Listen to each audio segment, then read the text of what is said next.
Hey everybody, this is Tracy here with another edition of A View from Tracy's Point, and I hope everyone is doing well today. So as promised, I am trying to get caught up on all these motions, and I thought I could slip by, but some of y'all have been like, Tracy, when are you going to do the motions? So I guess I need to get to it.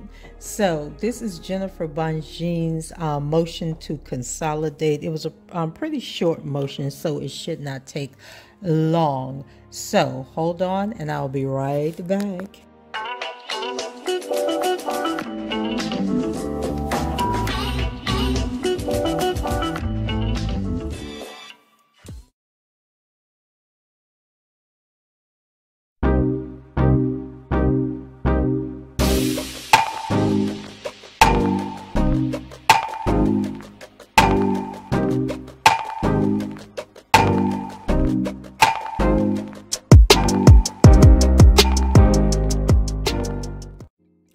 Okay, so it's titled Defendant Kelly's Consolidated Motions in Limine. Now comes Defendant Robert S. Kelly by and through his counsel, Jennifer Bonjean, and moves this court in limine for an order excluding certain evidence as set forth infra.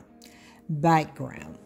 On February 13, 2020, the government filed a 13-count superseding indictment charging Defendant Kelly with 4 CP counts, 2 conspiracy to obstruct justice in connection with this 2008 state court acquittal, 3 counts related to receiving the aforementioned CP, and 5 additional enticement counts.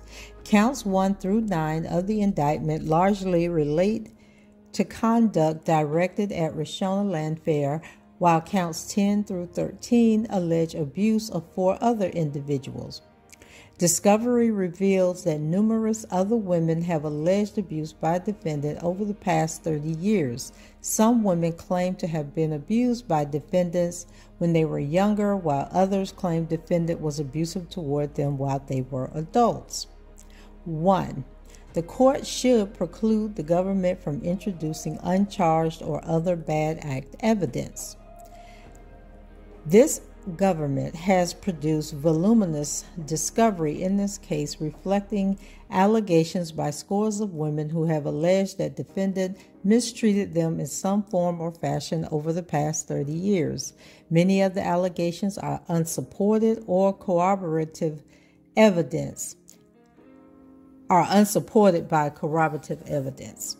This court must prevent defendant's trial from being engulfed by irrelevant and excessive bad character evidence that adds little to the jury's assessment of whether defendant committed the charged offenses. Defendant cannot be expected to defend against dozens of uncharged claims of abuse and misbehavior, particularly where defendant must already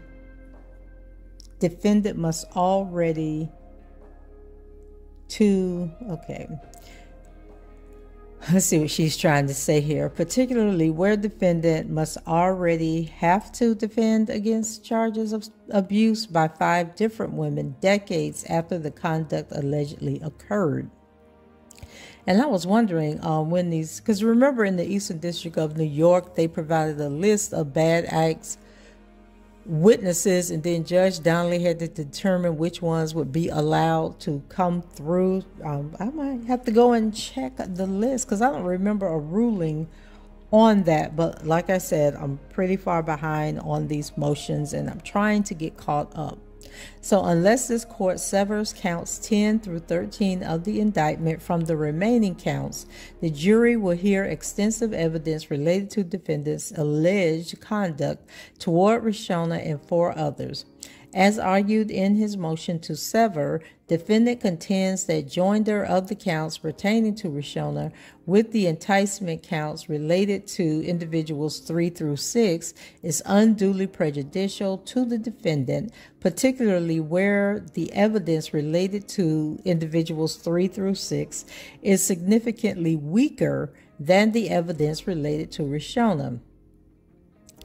And it says, see defense motion to sever. And you guys remember when the judge did rule that they were not allowed to sever the cases, that all three defendants have to go on trial together. So if this court disagrees and orders that all counts be tried simultaneously, the government begins with a distinct advantage where it will argue a pattern of conduct based entirely on charged conduct. In light of these circumstances, the government has no need for additional uncharged bad act evidence. A. Legal standard.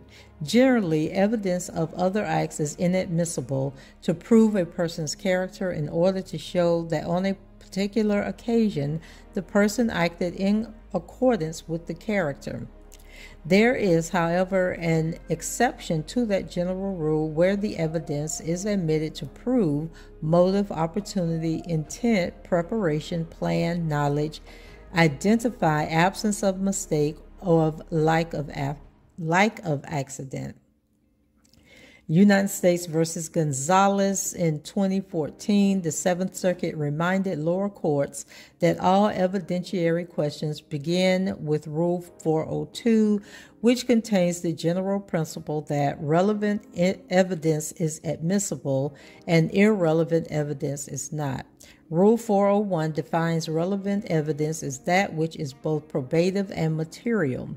It is not enough for the proponent of the other act evidence simply to point to a purpose in the permitted list and assert that the other act evidence is relevant to it.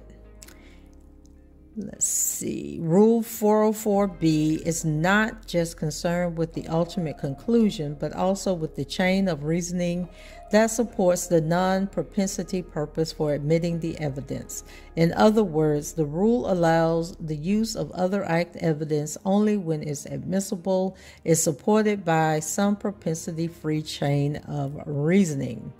Even if other act evidence is relevant without relying on a propensity inference, it may be excluded under Rule 403, which applies with full force in this context and gives the district court discretion to exclude evidence its probative value is substantially outweighed by a danger of unfair prejudice. Other act evidence raises special concerns about unfair prejudice because it almost always carries some risk that the jury would draw the forbidden propensity inference. And we learned that in the Eastern District of New York case where they just brought people in to be bringing people in, people just up there saying whatever, going unchecked, unsubstantiated claims, but just able to get up there and say whatever they want. And the defense did very little to challenge any of it or say, where is the proof that what this person is saying is true? So in the case at bar, the government has not provided notice concerning whether it will attempt to introduce testimony or other evidence of uncharged allegations of misconduct by other women. Notwithstanding, defendant moves to bar evidence of the following and further requests that the government immediately identify any uncharged bad act evidence it intends to present at trial. And then once again, I am playing catch up, so maybe something slipped by me. So even though I'm just now doing the videos, I did download the documents and scan the documents. I just didn't do the videos. And so I don't recall seeing anything about bad act witnesses, which brings me to people believing that, well, you know, Geronda Pace did a video a while back where she claimed that she was being forced to testify in the Chicago case. And I just cannot figure out why. Now, I know she is an alleged victim in the state case, but she is not a part of the Chicago federal case, and I don't know why they would call her in as a bad acts witness, because all of these allegations are from the 90s when Geronda would have been like, what, 5, 6 years old when all this stuff was allegedly taking place. So she would have no knowledge, so she can't testify about behavior that he would have exerted against her during that era, because she was just, a young person. And then I was thinking, okay, well, maybe they will use her for future behavior, but it usually doesn't work that way. And so I just don't know why they would bring Geronda in. Maybe because she's claiming, I don't know why they would use her. I believe that Jennifer Bongine would tear Geronda apart when she got on the stand, and then she would have more ammunition for her appeal to overturn the conviction on Geronda. So maybe that's why they would bring her in. But as Jennifer Bongine has pointed out, the prosecution has not raised that they plan on bringing in any bad acts witnesses, and the trial starts in a few days, so it seems like they would have done that by now. And then also people are saying that Ariel might be testifying in this case.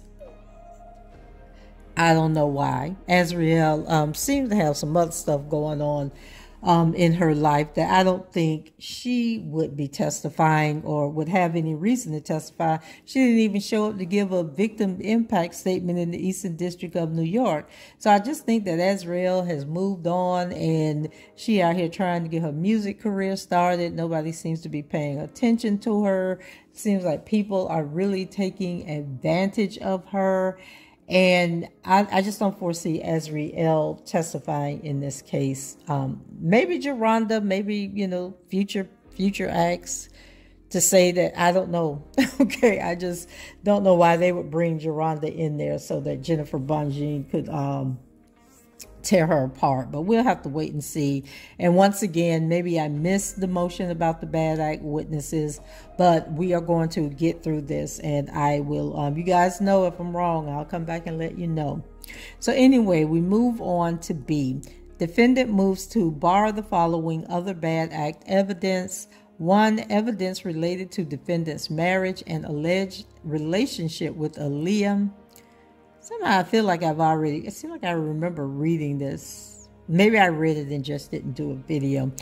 Defendant is not charged with any conduct related to his relationship with Aaliyah, who is deceased, including evidence that defendant married Aaliyah in 1994 when she was underage.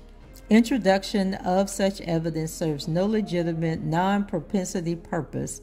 Furthermore, any probative value of such evidence is substantially outweighed by its prejudicial effect. Accordingly, defendant moves to preclude testimony of any evidence related to his purported relationship and or marriage to Aaliyah. 2, uncharged allegations of women who claim that defendant abused or mistreated them. The voluminous discovery in this case reveals that scores of women have accused defendant of engaging in varying forms of mistreatment towards them. The government has not provided notice of any intent to offer such additional evidence. Defendant moves to bar any additional uncharged allegations of misconduct if the government intends to introduce uncharged other act evidence.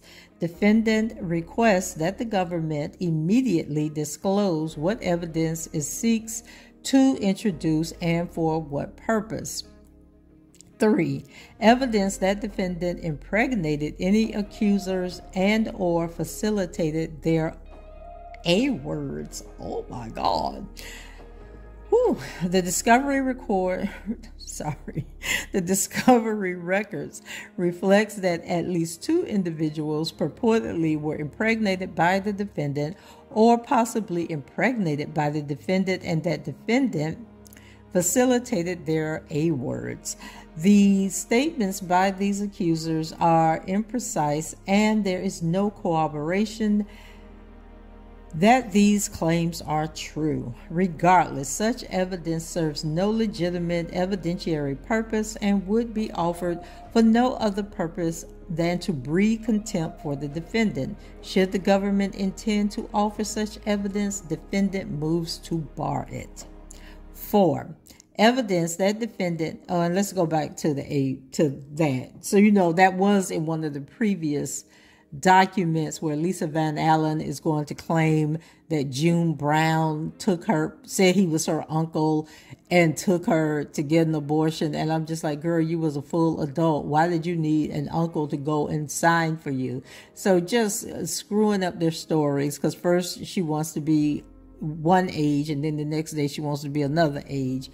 And so it doesn't seem like the government is really looking to move forward. Seems like they just put forth a whole bunch of stuff, but then the judge never ruled on a lot of this stuff. So it's really confusing. So 4, evidence that defendant infected any partners with herpes. Several accusers, including Rishona. Child, now Rishona says she got the herpes. Aww. Alleged that defendant infected her with a sexually transmitted disease, namely herpes. Again, this evidence serves no legitimate non-propensity purpose and would be offered solely to inflame the passions of the jury. Defendant contends that such evidence should be barred as having no relevant purpose, or in the alternative, the probative value of such evidence is substantially outweighed by its prejudicial effect. 5, evidence that defendant was previously sued by accusers and or settled lawsuits brought by those accusers. Man, Jennifer don't want nothing included. Jennifer is like, bring that tape, let's discredit that tape and call it a day. Like, that's the whole thing she's trying to address in this case. So the discovery record contains significant evidence that defendant has been previously sued by numerous women for a range of behavior. The lawsuits resulted in settlement agreements negotiated largely by co-defendant Daryl McDavid. And his friend Susan Loggins. Okay. So defendant concedes that it is possible that McDavid's role in negotiating settlement agreements on his behalf could constitute relevant evidence in this case. That said, the introduction of evidence that defendant was sued and the cases were settled should be barred to the extent it is introduced solely to show his bad character. 6, video recordings of acts that do not involve the charged conduct. The government has disclosed other video recordings of acts between defendant and other women that do not appear to relate to the charged conduct.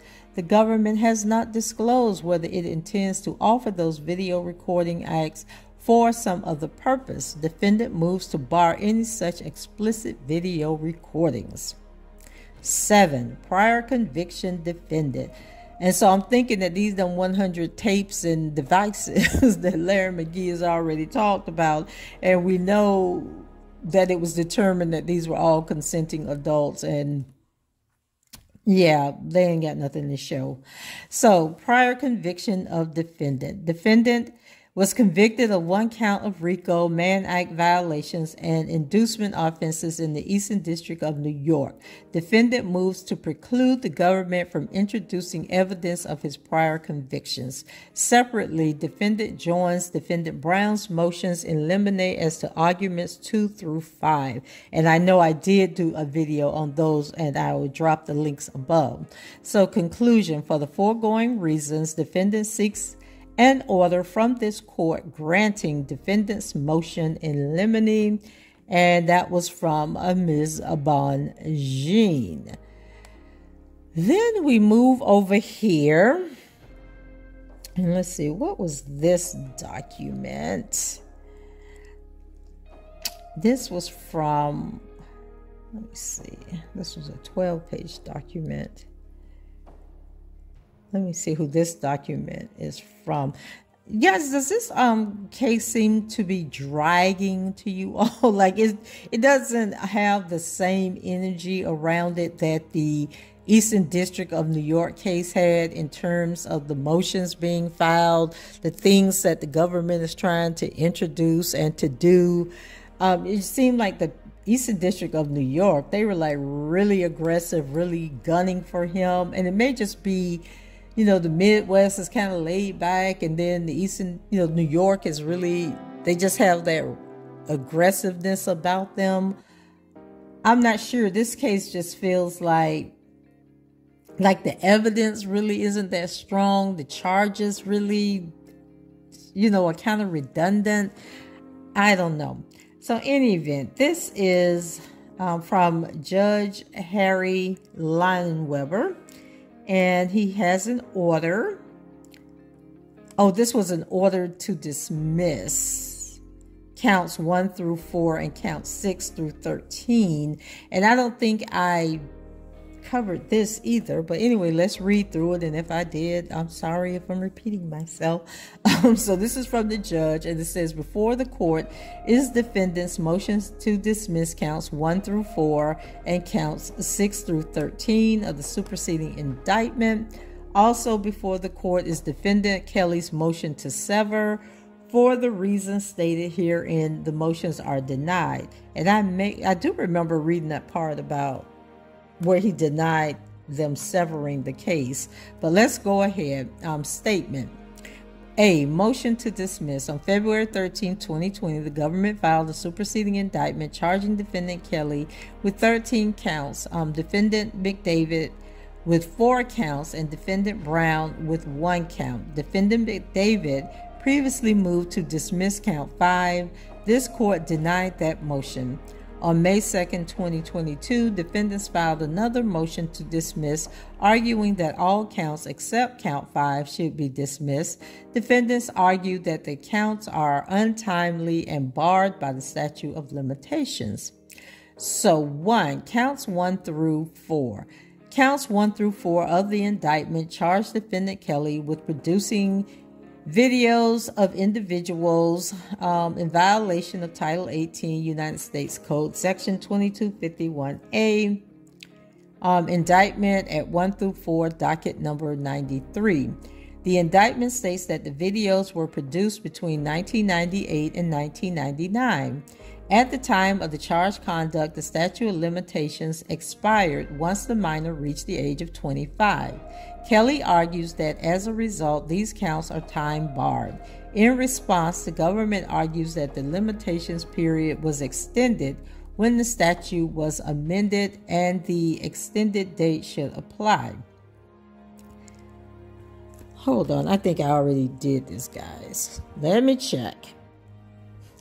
Okay, I can't find the video, but I swear I have already, maybe I did the recording, but didn't do the video. But anyway, we are going to move forward. This is what happens when you don't do your schoolwork and it's the end of the semester and the grade is due, and then now you're rushing, trying to get all the bike work caught up, all the papers written and all that good stuff when you should have been keeping up all along. So anyway, it goes on to say, let's see, Title 18 United States Code Section 3283 was amended in 2003, extending the statute of limitations to the life of the individual. Title 18 United States Code Section 3283, 2003, amended in 2006. The statute was amended again in 2006. Extending the statute of limitations to the life of the individual or 10 years after the offense, whichever is longer. Title 18 United States Code Section 3283, if the operative limitations period is the one set out in the 1994 version of the statute, counts 1 through 4 expired in 2009. If the amended statute of limitation applies, counts are timely brought. The United States Supreme Court has set out a 2-step test to decide whether a federal statute applies to past conduct. Landgraf versus USI Film Productions, a case that was heard in 1994. The first step is to determine whether Congress was expressly prescribed the statute's proper reach. If the statute's proper reach is clear, the inquiry ends there. However, if the statute is silent, the next step is to determine whether applying it retroactively would impair a party's rights. Defendants urge the court to look to the legislative history of Title 18 United States Code Section 3283 and rule that Congress expressly prescribed that the statute does not apply retroactively. Okay, this sounds familiar because Jennifer Bongine did a motion and he's basically recapping what Jennifer stated in her motion in order to prove why he's going to rule against what it was that she requested. So defendants point to the House version of the bill, which contained an express retroactivity provision, Child Production Prevention Act, H.R. 1104, 108th Congress, with Section 202, which was heard in 2003. The final version of the bill omitted this provision, and Senator Leahy confirmed that the omission was intentional. Senator Leahy, Amber legislation, Congress, blah, blah, blah, blah, blah, which was written a ruling that was written in 2003. Judge Nathan of the Southern District of New York recently dealt with this precise issue in the prosecution of defendant Jesselyn Maxwell, United States versus Maxwell, Southern District of New York, 2001. And see how fast they are using these cases as precedents. But people want to say that, hey, why are you arguing for this person? You know, let this person get their just due and all this stuff. Because they are setting precedents that's going to come back and bite you or someone you love in the behind. So there, Judge Nathan analyzed Section 3283, finding that Congress not only permitted, but intended for Title 18 United States Code Section 3283 to allow prosecutions for past conduct for which the statute of limitation has not expired. The court agrees with Judge Nathan's analysis. With each amendment to Title 18 Section 3243, the statute of limitations increased in light of the lack of retroactivity provision, but steadily increasing statutes of limitations. The court finds that the statute does not prescribe its proper reach. The court next moves to the second step of the Landgraf test. The court finds that applying the current version of Title 18, Section 3283 would not impair the defendant's rights. In the Seventh Circuit, applying procedural statutes which effectively enlarge the limitations period does not violate the ex post facto clause so long as the statute is passed before the given prosecution is barred. And we talked about that before in, I can't remember if it was Jennifer Bonjean's motion in the Eastern District of New York, or it might have been one of her motions in this case, where they are saying, I believe it was this case, because we talked about Rashona Landfair and how technically the statute of limitations for Rashona Landfair would have been in the early 2000s or something. And it wouldn't have, I don't want to put the information out there, but I do remember that when at the time that these motions were passed, or these changes where they were extending the statute of limitations were being passed, it was still within the time frame that Rashona Landfair would have had to go to the police and want to press charges against Mr. Kelly. So because the limitations were passed before her limitations exceeded, then she was allowed to go under those new rulings. So had her statute of limitations expired prior to these changes being made, then she wouldn't be considered. And it's the same as with in 2017, I believe, Illinois extended, gave like a lifetime, like there is no statute of limitations on certain charges, where it was a person had until like their 38th birthday to come back and say something happened to them in the past, and now there is no statute of limitations. So if the person hadn't reached their 38th birthday by 2017, then they can file charges under the new law. I think I'm saying that right. But in any event, it's all tying together here in what he's trying to say.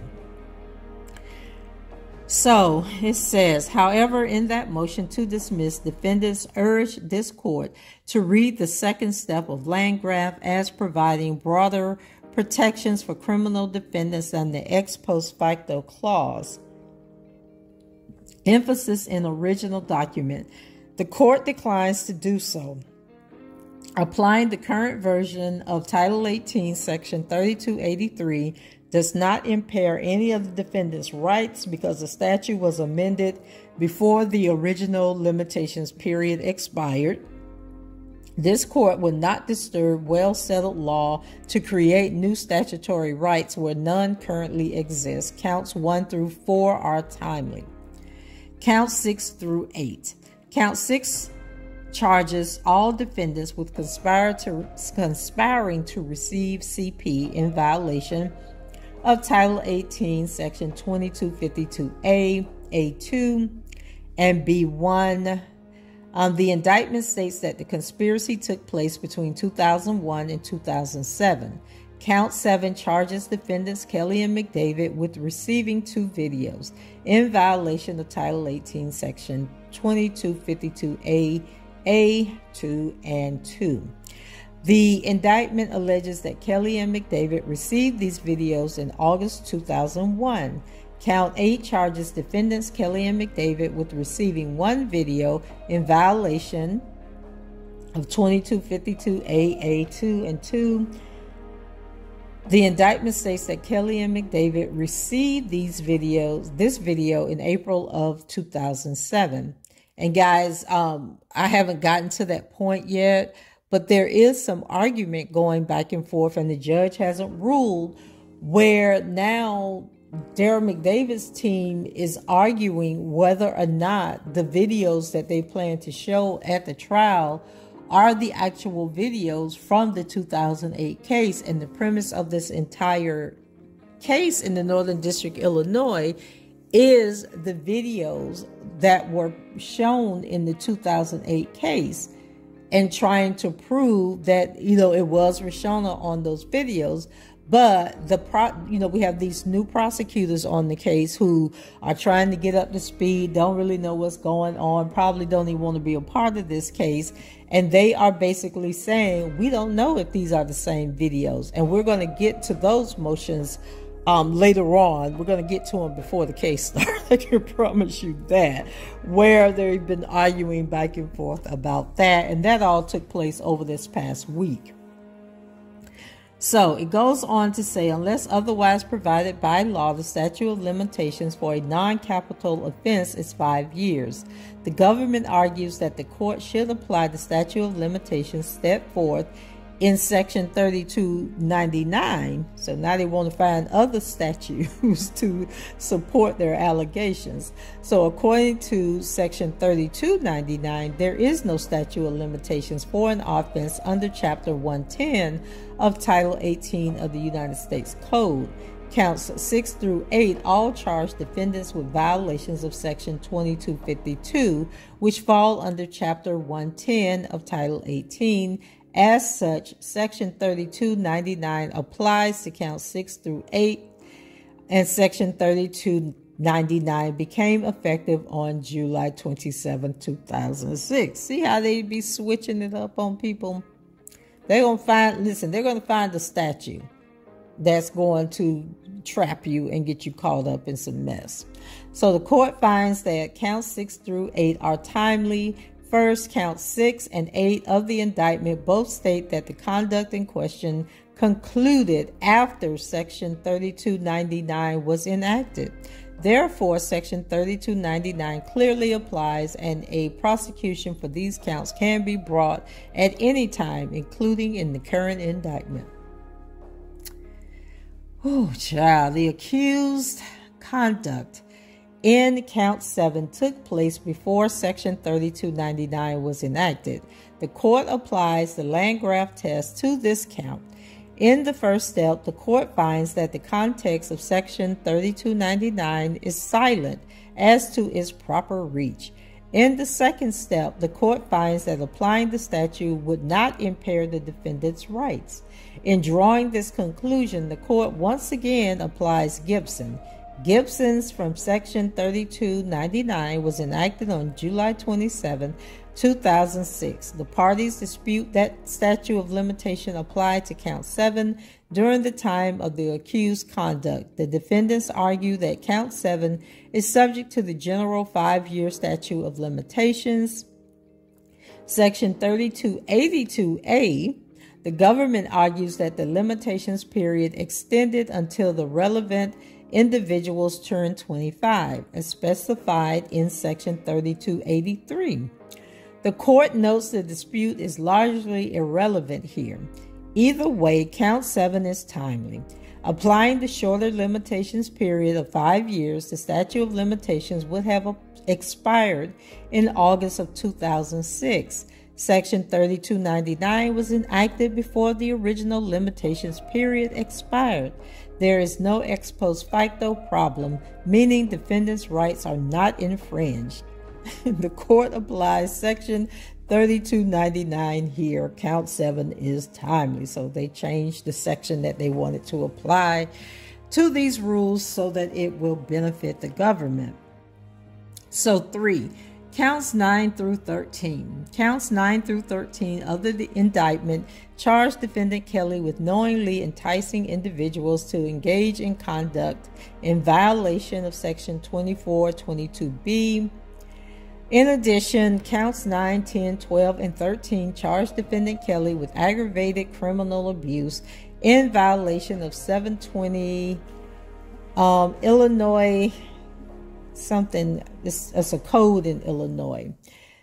The indictment states that the activity occurred between 1996 and 2001. Like with charges 1 through 4, Section 3283 provides the relevant statute of limitations. At the time of the accused conduct, the limitation period expired when the individual turned 25. The earliest date at which any individual in the accused conduct turned 25 was August 2005. As discussed earlier, Section 3283 was amended in 2003, extending the limitations period to the life of the individual. Earlier in this order, the court analyzed and decided the amended version, Section 3283, to counts 1 through 4 of the indictment. The analysis for counts 9 through 13 is largely the same. Applying the first step of the Landgraf test, the court finds that Section 3283 does not explicitly prescribe its proper reach. In the second step of Landgraf, the court applies Gibson. Defendant Kelly's rights are not infringed because Section 3283 was twice amended before the previous limitations periods for counts 9 through 13 expired. The court applies the current version of Title 18, Section 3283 to these counts, and counts 9 through 13 are timely as well. In sum, defendant's motion to dismiss is denied in its entirety. Motion to sever. Okay, so at the hearing, it's all coming back to me. So at the hearing, remember, guys, I read you all that stuff that the judge ruled on at the hearing, the status hearing that day. Okay, this is his. Remember, I said I was going to come back and read the actual motion that he was going to file. So that's why all of this is like spinning in my head. Okay, so this is the actual motion for all the things that he ruled on that I told you about in a previous video in summary, but this is the detailed account. So, motion to sever. Defendant Kelly has also filed a motion to sever. Kelly requests that defendant McDavid be tried separately and that counts 10 through 13 be severed from the rest of the indictment. Federal Rule of Criminal Procedure 14 authorizes district courts to order separate trials of counts, sever the defendant's trials, or provide any other relief that justice requires. District courts have discretion to grant the relief they deem proper, whether that is severance or something less drastic, such as a limiting instruction. In cases involving conflicting defenses, severance is not required, even if prejudice to a defendant is shown. A court must only grant severance if there is a serious risk that a joint trial would compromise a specific trial right of one of the defendants or prevent the jury from making a reliable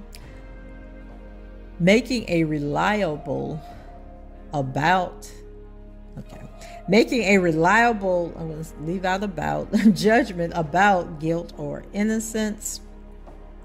Severing defendant McDavid. Defendant Kelly argues that defendant McDavid should be tried separately because of antagonistic defenses and because one of McDavid's lawyers may have a potential conflict of interest. In the motion to sever, Kelly alleges that both he and McDavid may present evidence against the other.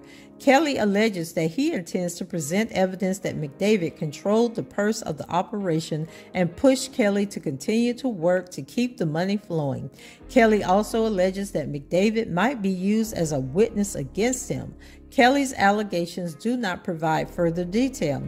Kelly argues that severance is required because he intends to show that McDavid had an interest in Kelly continuing to work. However, as the government points out, this evidence is not necessarily antagonistic to or even inconsistent with McDavid's possible defense. It is entirely possible that McDavid pushed Kelly to continue working and also conspired with Kelly to conceal his misconduct. As presented, Kelly's motion reads as blame shifting. Blame shifting among co-defendants does not mandate severance. U.S. versus Plato, which was a case heard in the 7th Circuit, 2010. Moreover, Kelly does not specify exactly what evidence he expects to present that will compromise any of McDavid's trial rights, nor does he specify what evidence he expects McDavid to present that will be used against him. The motion does not raise any serious risk of impeding defendant's trial rights or that a jury would be prevented from making a reliable judgment. Kelly next argues that McDavid's lawyer, Vadim Glasman, may have a conflict of interest. Kelly retained a lawyer named Ed Jensen to represent him in a criminal case resulting in Kelly's acquittal in 2008. Between 2008 and 2018, Kelly frequently consulted with Jensen. Glasman was an associate at Jensen's firm from 2014 to 2018. Kelly argues that through this connection, Glasman may have privileged information that could be used to Kelly's detriment. Glasman denies that he has any privileged information about Kelly. Glasman stated that his only conversation with Kelly and the first time he met Kelly was at Kelly's indictment hearing for this case. Kelly does not identify any privileged information or any class of privileged information that he alleges Glasman accessed. Kelly submitted a declaration on his own behalf where he states that he does not have a specific memory of ever consulting with Vadim Glasman. All Kelly offers is that he has a distinct memory of Glasman's name as someone who worked with Jensen. Kelly has not presented sufficient information to show that Glasman has an actual conflict of interest. The court will not sever McDavid and Kelly's trials. 2. Counts 10 through 13. Kelly argues that counts 10 through 13 should be severed from the rest of the indictment because he will suffer substantial prejudice otherwise. Severance may be warranted if a defendant is improperly coerced into testifying about a count on which he wishes to remain silent. When a defendant seeks to sever charges because he wants to testify to some charges but not others, he must show that he has a strong need to testify on one count but not the other. Kelly alleges that the evidence in support of counts 1 through 3 is stronger than the evidence in support of counts 10 through 13. In support of his argument, Kelly states that counts 1 through 3 are supported by video evidence, while counts 10 through 13 are supported by testimonial evidence. Kelly argues that he has important testimony to give concerning counts 10 through 13 and a need to refrain from testifying as to counts 1 through 3. Kelly's motion to sever does not specify exactly how he will be prejudiced if all the counts are tried together.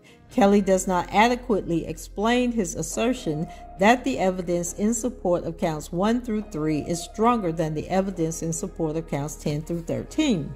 Kelly claims that the video evidence is much stronger than testimonial evidence of questionable veracity, but fails to provide more detail.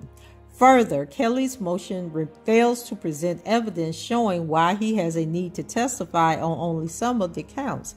Kelly's motion asserts that severance is warranted, but does not provide specific evidence in support of that assertion. For that reason, the court denies Kelly's motion to sever. Conclusion: for the reasons stated herein, defendant's motion to dismiss and Kelly's motion to sever are denied. Okay, now this is what I think that Jennifer Bongine is a very smart attorney, and I have no doubt that there's a method to her madness, but her madness is driving me mad because when I'm reading her motions aren't as strong as her appeal motions. And so I'm kind of left with, she already knows that they're going to deny the motion, so she's not going to give away too much information that's going to help the government, and that she's pretty much just trying to get certain things on record in case she needs to appeal this. But I feel that the judge's response to her motions is going to hurt any attempts as an appeal, because repeatedly, over and over and over, even with the government responses, they're saying, you're not giving us enough information. Like, you're throwing stuff out here, but you're really not explaining what you're throwing out here. You're not giving us enough information to make us consider what you're saying. And that's what the judge is saying in this motion, is like, you're throwing stuff out here. You're making accusations that, McDavid is going to do this or going to do that, but then you're not telling us what it is that you think McDavid is going to do. And then it turns out, as we've gone through the past week or so, it seems like McDavid has done more in his motions to help Mr. Kelly than to hurt Mr. Kelly. And so I'm just kind of, I'm still Attorney Bongine, and I have to remind you guys all the time that when I was earning my college degree, it was not in law, okay? And so I don't know if what she's doing is strategic or not. I just know on the outside looking in, reading these documents, like I read her documents and I'm like, okay, well, we were all hyped up and this is the best that you got. This is all that you're presenting. And it just makes me feel like she's already resolved to whatever's going to be, it's going to be, que sera, and that she's preparing for an appeal. She's making sure she's getting stuff on the record to say, hey, I requested this, I requested that, and had they granted this motion, then this wouldn't have happened. My client would have had a better chance, that type of thing. But then when you're talking about an appeal, you also have to consider the judge's response. And the judge is basically, he's acting as though, yeah, I would have considered what you're saying had you given me more meat and potatoes on the plate, but you're just throwing stuff out there. And so I can't rule based on what you've given me. Like, I need a stronger case. I need you to build a stronger case as to why I need to sever these cases, why I need to sever these counts and create a second hearing or second trial, but you're just not giving me what I need in order to rule in your favor. And that's, how I was reading this. But you guys let me know. Leave your comments below. Like, Do you see the strategy? Do you think Bunjin's motions have just been weak, like they're not giving what we needed them to give? Or do you think, yeah, we're going to trust Bunjin. She knows what she's doing. She knows that the deck is stacked against him, and so she's preparing for an appeal. And then if that is your answer, then do you think that the government and the judge have pretty much squashed any opportunity for her to appeal on these motions that she's providing in the event Mr. Kelly is found guilty? So let me know what you think below. Rate the video, subscribe to the channel if you haven't done so already. And until the next time, I shall talk to you guys later. Bye-bye.